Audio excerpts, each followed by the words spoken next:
ఆయన పేరు సూర్య.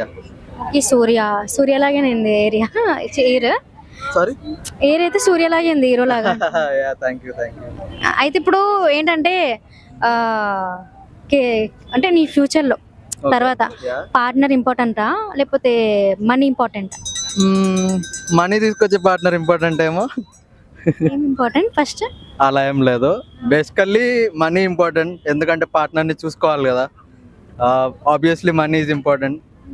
At the same time money లేకుండా కూడా మనతో ఉండే పార్ట్నర్ ఉంటే ఇంకా బెటర్. అప్పుడు మనీతో పని లేదు. మనీ ఎందుకు పని లేదు, మనీ ఉంటే బ్రతుకుతున్నారు కదా.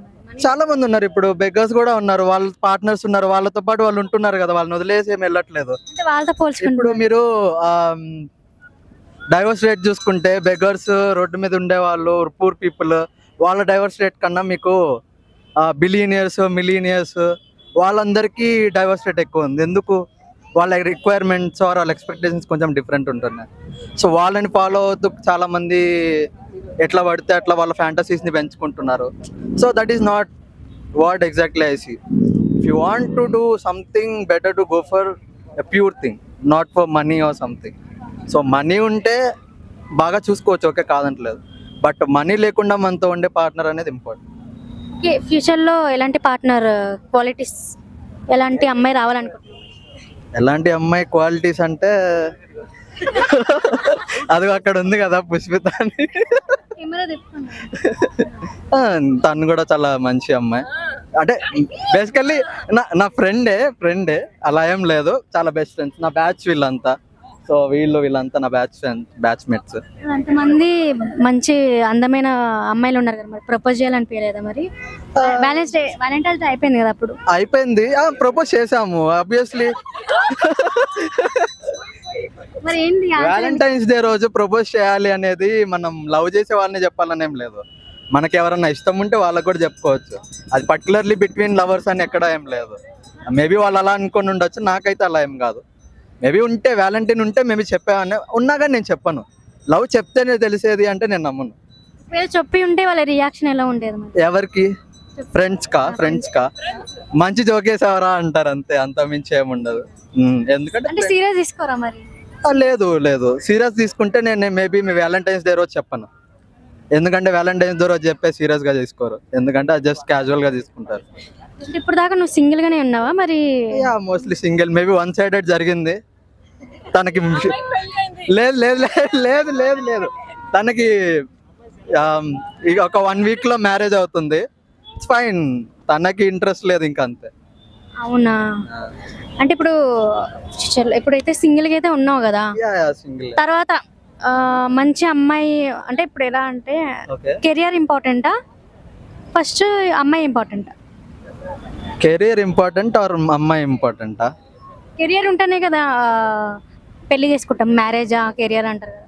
అవును, అంటే మీరు ఇప్పుడు అబ్బాయి పర్స్పెక్టివ్ అడుగుతున్నారు, అమ్మాయి పర్స్పెక్టివ్ లోనా? కొంతమంది ఒక్కొక్కరికి ఒక్కొక్క ప్యాషన్ ఉంటుంది. So suppose passion, cricket passion ఉంది, మ్యూజిక్ ప్యాషన్ ఉంది, or something what ever passion, ఏదైనా ప్యాషన్ ఉంటే అది కెరీర్ ఇంపార్టెంట్. సేమ్ టైం మనకి ప్యాషన్తో పాటు పార్ట్నర్ కలిస్తే మేబీ వాళ్ళు కొంచెం సపోర్ట్ ఇస్తారు కదా. మనకి ఎప్పుడు సపోర్ట్ అనేది మన ప్యాషన్కి సపోర్ట్ అనేది మన ఓన్ సపోర్ట్ సరిపోదు. ఏదర్ పేరెంట్స్ సపోర్ట్ ఉండాలి, ఏదర్ ఆర్ ఒక పర్సన్ సపోర్ట్ అనేది ఉండాలి పక్కా. అది మనకి పేరెంట్స్ సైడ్ నుంచి అయినా రావాలి, లేదా ఒక నెక్స్ట్ పర్సన్ నుంచి అయినా రావాలి. సో మోస్ట్లీ పార్ట్నర్ నుంచి వచ్చే సపోర్ట్ కొంచెం డిఫరెంట్ ఉంటుంది నేను అనుకుంటున్నాను. ఇంకా ఫ్యూచర్లో వచ్చే అమ్మాయి ఇప్పుడు మీ పేరెంట్స్కి ఇష్టం ఉండేనట్టుగా ఉండాలా? ఇప్పుడు మీ పేరెంట్స్కి అంటే మా పేరెంట్స్కి నచ్చితే నాకు నచ్చినట్టే అన్నట్టుగా అంటారు కదా కొంతమంది, మరి మీ ఒపీనియన్ ఏంటి? అది చాలా టఫ్ క్వశ్చనే. ఇప్పుడు ఒక్కొక్కసారి మనకి మనమే నచ్చం, మనం ఎలా ఉంటామో మనకి మనమే నచ్చం. అట్ ద సేమ్ టైం మనకు వచ్చే పార్ట్నర్ అనేది 100% నచ్చాలి అని నేను అనుకోను. ప్రతి ఒక్కరిలో ఫ్లాస్ ఉంటాయి, మన పేరెంట్స్లో కూడా ఫ్లాస్ ఉంటాయి. అదేంటి అంటే human mind set, human nature అది. సో మేబీ అమ్మాయి సైడ్ నుంచి పేరెంట్స్ నచ్చకపోవచ్చు, పేరెంట్స్ సైడ్ నుంచి అమ్మాయి నచ్చకపోవచ్చు. బట్ మనం ఎలా వాళ్ళని మేనేజ్ చేస్తున్నాం అనే దాని మీద డిపెండ్ అయి ఉంటుంది. కానీ కంప్లీట్లీ నాట్ లైక్ వీళ్ళ పక్కా నచ్చాల్సిందే అట్లా ఏం లేదు. నచ్చాలి అంటే ఇక చూడాలి, దాన్ని బట్టి సిచ్యువేషన్స్ కొన్ని వర్కౌట్ అవుతాయి, కొన్ని వర్కౌట్ అవ్వకపోవచ్చు. వర్కౌట్ అవ్వడానికి ప్రయత్నం చేయాలి, ట్రై చేస్తే ఆటోమేటిక్గా నడుస్తుంది. నడవకపోతే ఇంకా తెలిసిందేగా, కోర్టులు అది ఇది ఇది చాలా ఉన్నాయి ప్రాసెస్. ఇంతవరకు నువ్వు అమ్మాయికి ప్రపోజ్ చేస్తావు, పడలే అంటున్నావు. మరి ఆంటీ మనం ఎప్పుడు రాలేదంటే ఆంటీ ఆంటీ మంచి ఆంటీ లవరా లేకపోతే అమ్మాయిలు అట్లేం లేదు, ఆంటీ లవర్ అట్లేం లేదు. మేబీ 30+ అయిన తర్వాత, 35+ అయిన తర్వాత ఏమన్నా ఉంటుందేమో, కానీ ఇప్పుడైతే ఏం లేదు. అంటే అందమైన అమ్మాయి కావాలా ఫ్యూచర్లో వచ్చే అమ్మాయి? మనసు బాగుండాలా, అందం బాగుండాలా? ఆటను చూసి మ్యారేజ్ చేసుకుంటావా లేకపోతే అందం చూసి చేసుకుంటావా? ఇప్పుడు హార్ట్ చూసి మ్యారేజ్ చేసుకుంటారంటే మనకి కలిసిన ఒక మూమెంట్లోనే మనకి హార్ట్ ఎలా ఉంది అనేది మనకు తెలియదు. ఎందుకంటే వాళ్ళు హార్ట్ ఏంటి అనేది మనం ఫేస్ చేసిన సిచ్యువేషన్స్ మీద డిపెండ్ అయి ఉంటుంది. ఒక 1 మీటింగ్లోనో 2 మీటింగ్స్లోనో ఆర్ పెళ్లి చూపుల్లోనో అది మనం కన్ఫర్మ్ చెప్పలేం వాళ్ళ హార్ట్ బాగుంది అనేది. మనకి ఫ్యూచర్లో మనకి జాబ్ ఉండకపోవచ్చు, పేరెంట్స్ ఫ్యామిలీ ఆర్ సపోర్ట్ అనేది మంచిగా ఉండి ఒక టైం తర్వాత ఉండకపోవచ్చు. అది మనకి సిచ్యువేషన్స్ బట్టి తెలుస్తుంది వాళ్ళ హార్ట్ ఏంటి అనేది. అంతేగాని ఎట్ ద రైట్ మూమెంట్ అనేది మనకు తెలియదు. సపోజ్ ఇప్పుడు మనం ఒక 10 years లవ్ చేసినాము, 10 years లవ్ చేసిన తర్వాత ఒక టైం తర్వాత కొన్ని వర్కౌట్ అవ్వలేదు. కొంతమంది ఓకే అనుకుంటారు, కొంతమంది కోపప్ చేస్తారు. కోపప్ చేస్తే అది మంచి, వాళ్ళకి కొంచెం హార్ట్ అనేది వేరే ఉన్నట్టు. ఇప్పుడు బేసికల్లీ మ్యారేజెస్లో కన్ఫ్యూజన్ ఏమవుతుంది అంటే, గర్ల్ సైడ్ వాళ్ళు బాయ్స్ సైడ్ పేరెంట్స్ని చూసుకోవాలా ఆర్ గర్ల్ సైడ్ పేరెంట్స్కి సపోర్ట్ ఎలా ఉంటుంది ఏంటి అనేది ప్రతి ఒక్కరికి ఉన్న డౌట్ అది యాక్చువల్గా.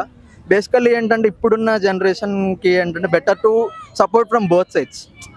2 sides నుంచి అందరూ సపోర్ట్ చేయాలి. సపోజ్ ఇద్దరు వర్క్ చేస్తున్నప్పుడు, నేను చాలా మందిని చూస్తున్నాను ఇప్పుడు జరుగుతుంది, వాళ్ళ సైడ్ నుంచి పేరెంట్స్ కొన్ని వీక్స్ వచ్చి వాళ్ళ దగ్గర ఫ్యామిలీకి సపోర్ట్ చేస్తున్న బేబీని చూసుకుంటున్నారు, అట్లా చేస్తున్నారు. సో అలా సపోర్ట్ చేస్తే మేబీ అందరికీ ఓకే అనుకుంటా. కొంతమంది చేయలేకపోవచ్చు, అది చేయలేకపోవడం అని వాళ్ళ సిచ్యువేషన్ అర్థం చేసుకుంటారా, ఆటోమేటిక్గా అవి జరుగుతున్నాయి. కానీ దాన్ని మనం పాయింట్అవుట్ చేసి అది ఒక సైడ్ నుంచి ఇష్యూ అని చెప్పి పాయింట్అవుట్ చేస్తే ఏంటంటే అది అందరికీ నెగిటివ్గానే పోర్ట్రే అవుతుంది. సో మనం ముందు పాజిటివ్స్ తీసుకుందాం, నెగిటివ్ అనేది తర్వాత చూసుకోవాలి అంతే. ఫ్యూచర్లో ఏమైనా ప్లాన్స్ ఉంటాయి కదా, పొజిషన్లో ఉండాలి, బిజినెస్గా ఏమైనా ఉంటాయి కదా, బిజినెస్ పెట్టాలి? యా, బిజినెస్ చేయాలి అనే ఆ థాట్ అనేది పర్టికులర్లీ ఉంది. బట్ కరెంట్ ఉన్న సొసైటీ ఏంటంటే జాబ్ ఉండాలి, జాబ్ సెక్యూరిటీ ఉండాలి. జాబ్ సెక్యూరిటీ ఉంటేనే నీకు లైఫ్ ఉంటుంది, లేదా వైఫ్ వస్తుంది. వైఫ్ మనీ అది ఇది ఆ కన్ఫ్యూజన్ అనేది చాలా ఉంది. ఆ కన్ఫ్యూజన్ అవాయిడ్ చేయడానికి నేను ఇట్లాంటివి ఏమీ రిలేషన్స్లోకి వెళ్ళట్లేదు. ఎందుకంటే బేసిక్గా 25 to 30 ఏజ్ అనేది అందరూ కన్ఫ్యూజన్లో ఉండే ఏజ్ అది. So right now like travel చేయాలి, కొంచెం మంచిగా అన్నీ ఎక్స్ప్లోర్ చేయాలి. మనం ఒక ప్లేస్ నుంచి ఇంకొక ప్లేస్కి వచ్చాము, ఆ తర్వాత ఇంకో ప్లేస్ నుంచి ఇంకో ప్లేస్కి పోతాము. అక్కడ ఏం తేడా వస్తుందంటే మనం మారుతుంది, ఊరు ఒక్కటే కాదు, మన మైండ్ సెట్ కూడా మారుతుంది. కాబట్టి సో మెయిన్లీ నేను ఇప్పుడు ఎక్స్ప్లోర్ చేసి నన్ను నేను బాగా తెలుసుకున్న తర్వాత మేబీ నాకు కన్ఫ్యూజన్ నా గురించి లేకపోతే నాతో వచ్చే వాళ్ళని, నాతో ఉన్న వాళ్ళని ఇంకా బాగా చూసుకోవచ్చు. ఎందుకంటే ఏ సిచ్యువేషన్ వచ్చా నేనే హ్యాండిల్ చేయాలి కదా.